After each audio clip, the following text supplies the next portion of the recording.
Dans cette vidéo, je vous parle de l'oraison, cette manière de prier encore trop peu connue et pourtant essentielle pour entretenir une relation authentique et vivante avec notre Seigneur. Il ne s'agit pas ici de dénigrer la prière vocale et la méditation. Toutes deux sont précieuses et nécessaires sur le chemin spirituel. Mais l'oraison en représente le sommet, le moment où la prière cesse d'être un monologue pour devenir un cœur à cœur avec Dieu.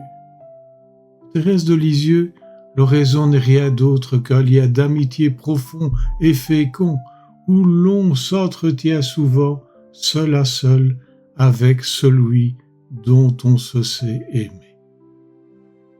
L'oraison est une relation intime et affectueuse, une prise de contact, un échange avec les temps. C'est ainsi que Dieu s'est présenté en Exode 3,14. Beaucoup de traités proclament qu'elle n'a rien à voir avec le sentimentalisme et que son chemin passe par les 3 vertus théologales en mettant notre volonté à l'action. Évidemment, c'est en partie exact.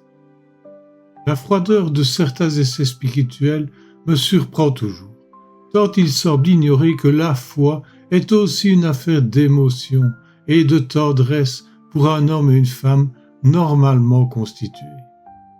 Pour moi, la sensibilité, la compassion et les larmes font partie intégrante de la prière.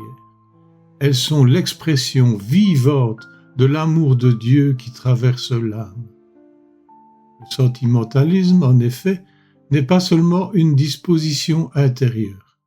Il fut aussi un mouvement esthétique majeur du XVIIIe siècle, dans la lignée du pré-romantisme, qui plaçait le cœur au-dessus de la raison et célébrait la sensibilité, la nature et la pureté des émotions humaines. Ainsi compris, le sentimentalisme représente une réhabilitation du cœur, une résistance à la sécheresse formaliste et à la froideur rationnelle héritée du siècle des Lumières. C'est le refus d'une foi purement intellectuelle, une affirmation que le cœur est le raccourci menant à Dieu. En hébreu, le mot Leph, qui désigne le cœur, est l'un des plus prépondérants parmi ceux qui définissent l'homme biblique. De la même manière que les autres termes anthropologiques, il ne dit pas quelque chose de l'homme. Il vise l'homme intégral, mais regardé d'une certaine manière, considéré comme un être doué de sentiments et de raison. On fait oraison quand on prie, l'important n'est pas de penser beaucoup, mais d'aimer beaucoup. Parfois notre relation sera triste ou heureuse, émue ou insensible, silencieuse ou expansive, active ou impuissante. La meilleure prière est celle qui nous unit davantage à notre Seigneur. Le contact avec lui se vit dans la profondeur de l'âme. Quand nous goûtons à l'oraison, au cœur à cœur avec Jésus, il devient impossible de s'en passer. Dans l'évangile de Luc au chapitre 18, verset 2, Jésus demande de toujours prier sans nous lasser. Un vieux moine voûté qui traînait ses savates disait un jour en souriant sous sa barbe blanche : « Ah, mes frères, ne vous y trompez pas, il n'y a rien de plus pénible que l'oraison. Dès qu'on veut prier, tout l'enfer semble se lever en conseil de guerre. On s'assied pour rencontrer Dieu, et aussitôt on se rappelle qu'on a oublié le pain au four, qu'on n'a pas répondu à un ami éprouvé, et que notre genou gauche, soudain, devient une affaire d'État. » Il continuait l'œil pétillant. « Les démons sont très polis. Ils ne viennent jamais nous déranger quand on perd du temps. Mais dès qu'on veut le donner à Dieu, ils débarquent avec tambours et trompettes. » Alors, le sourire aux lèvres, il proclamait avec fermeté : « Oui, l'oraison exige de lutter jusqu'au dernier soupir, ou au moins jusqu'à la fin du quart d'heure prévu. » Oui, baissant la voix comme pour confier un secret. Mais tenez bon, parce qu'après la tempête des distractions, il y a parfois un petit instant de paix. Et ça, c'est déjà le paradis en avant-première. Pour beaucoup, l'oraison ressemble à un marathon sans ligne d'arrivée. On s'assoit, on ferme les yeux, et au bout de 3 minutes, on se demande déjà s'il reste du café à la cuisine.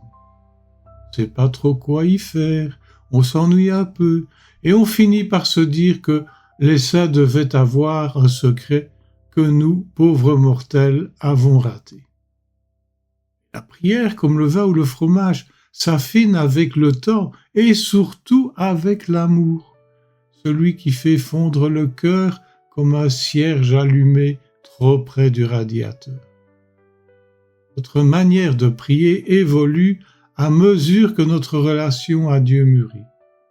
J'ai souvent remarqué que certains chrétiens veulent brûler les étapes, sauter directement du péché originel à la vision béatifique, en passant à peine par la case purification. Mauvaise idée. Sans nettoyage intérieur, la lumière divine éblouit plus qu'elle n'illumine.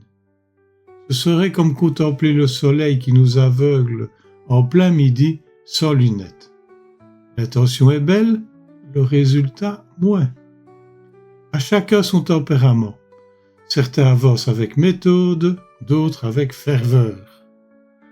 Moi, j'ai vécu de nombreuses expériences mystiques qui sont un savoir dans le non-savoir.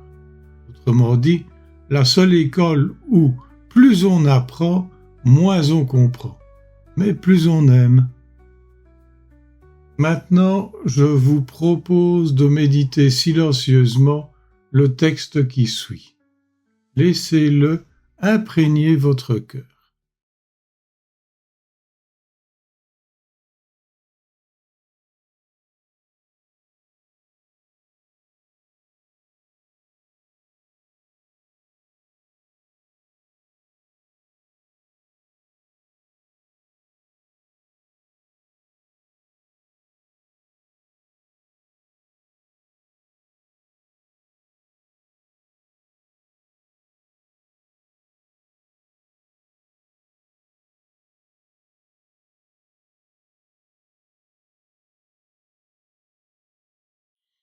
À présent, je partage avec vous quelques mots sur l'humilité.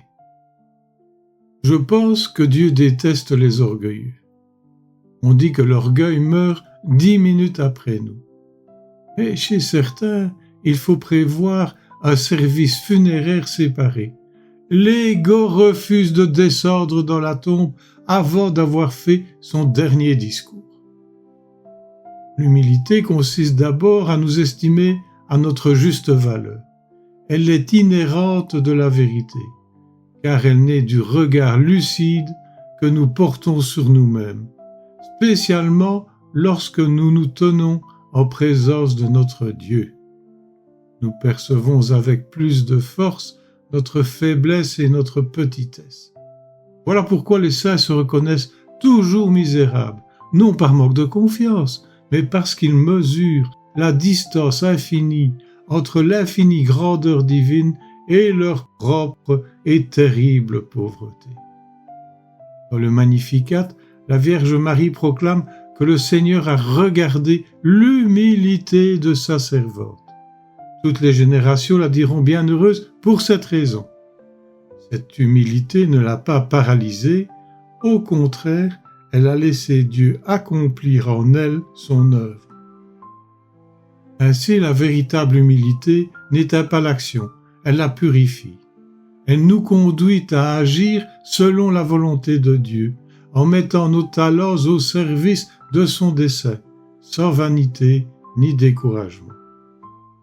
Être humble, c'est simplement apprendre à tenir sa juste place, ni plus haut, ni plus bas que celle que Dieu nous donne. Et puis, après tout, peut-on remplir un vase déjà plein? Que dire de la charité ou l'agapé? Dieu est amour. Nous participons à cet amour que l'Esprit nous donne.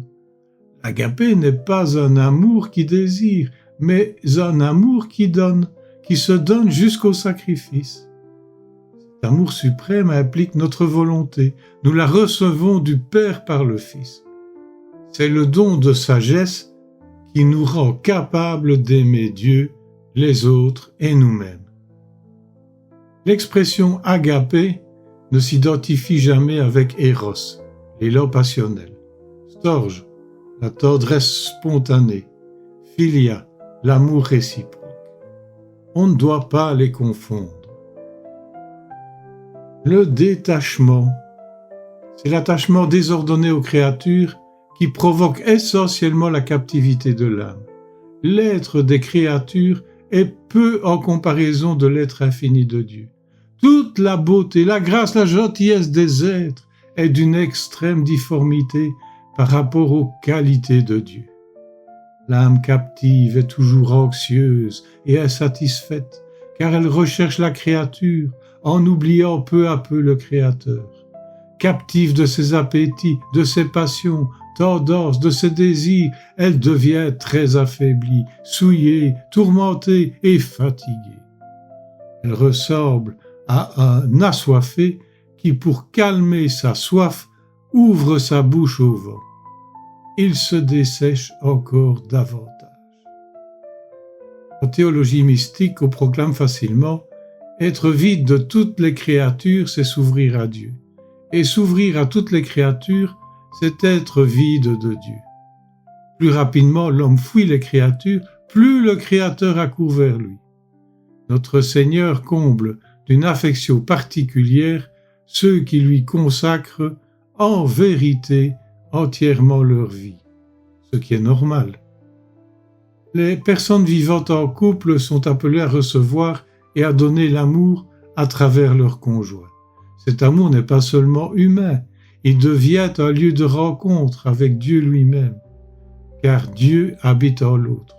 Ainsi, lorsque nous chérissons notre conjoint en esprit et en vérité, c'est encore Dieu que nous aimons à travers lui. La nuance est subtile, mais décisive. Aimer l'autre pour lui-même, dans la lumière de Dieu, c'est déjà entrer dans la dynamique de l'amour divin. Comme le rappelait le pape Benoît XVI, l'union d'éros et d'agapé, l'amour du désir et celui du don, ouvre un chemin d'unité intérieure et de sanctification. Dans le couple, ces deux dimensions s'épousent pour devenir un même mouvement vers Dieu. Un amour à la fois tendre, fidèle et transfiguré. Quelles sont les dispositions psychologiques? Le silence et la solitude sont les conditions les plus propices à l'oraison. Cette respiration de l'âme qu'est la prière. De même que nous avons besoin d'air pour vivre et de nourriture pour subsister, nous avons besoin de silence pour nourrir notre vie intérieure. Nous devons donc apprendre à le rechercher, à le protéger, à lui faire une place réelle dans nos journées. Efforçons-nous de ménager de longs moments de silence. Dans ces espaces, Dieu peut enfin se faire entendre. Avant de nous mettre en prière, nous devons marquer une transition, même brève, entre l'agitation de nos occupations et la paix du cœur où Dieu nous attend.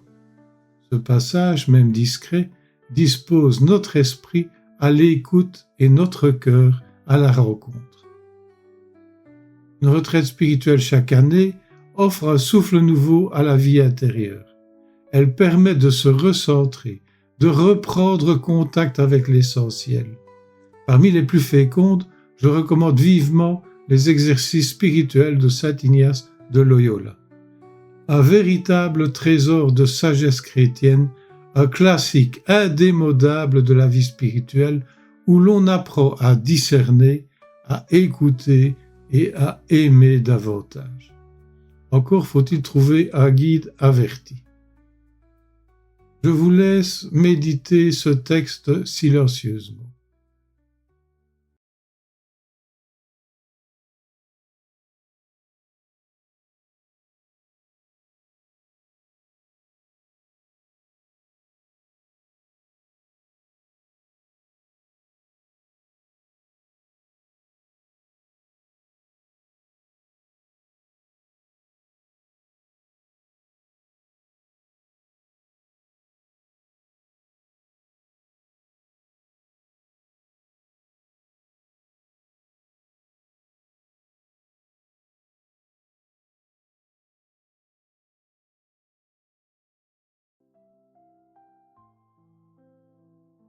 La souffrance.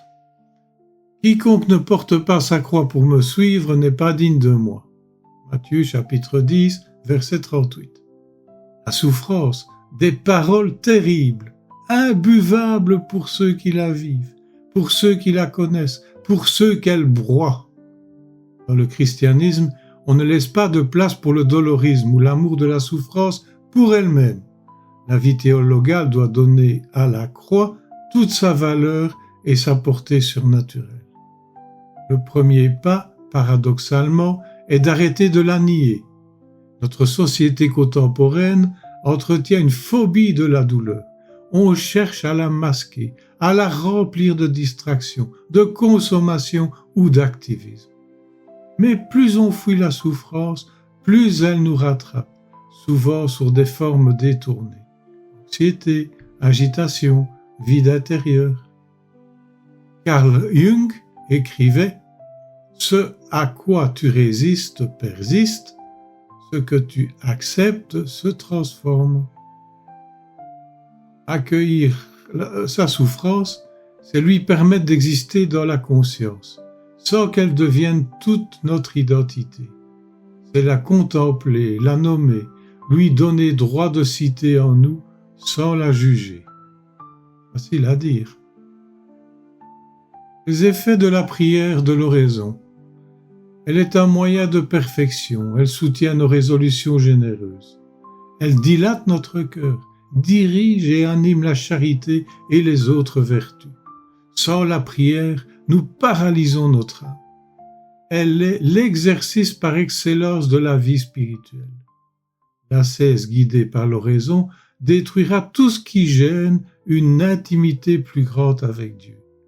L'étude lui fournira un aliment en cherchant les voies les meilleures. La foi se vit selon l'entendement. Les œuvres de charité seront un fruit de la contemplation. L'oraison donne du zèle à l'âme, un désir violent et impatient que Dieu soit enfin reconnu et aimé. Elle dirige inévitablement le chrétien vers l'action, qui, en retour, stimule la prière. Créativité et audace. L'efficacité de notre action auprès des hommes est à la mesure de notre union à Dieu. Une âme qui marche vers Dieu attire une foule d'autres âmes. L'oraison est le chemin le plus court menant à Dieu. Elle doit devenir habituelle. Le cœur de l'homme spirituel passe par sa volonté qui est le siège de l'amour. Une volonté tournée entièrement et continuellement vers Dieu. Même en dormant, le cœur veille. La prière nous donne un instinct spirituel orientant notre attitude générale vers Dieu. Ceci sans effort particulier de notre raison. Pour terminer cette vidéo, je vous laisse méditer cette séquence silencieusement.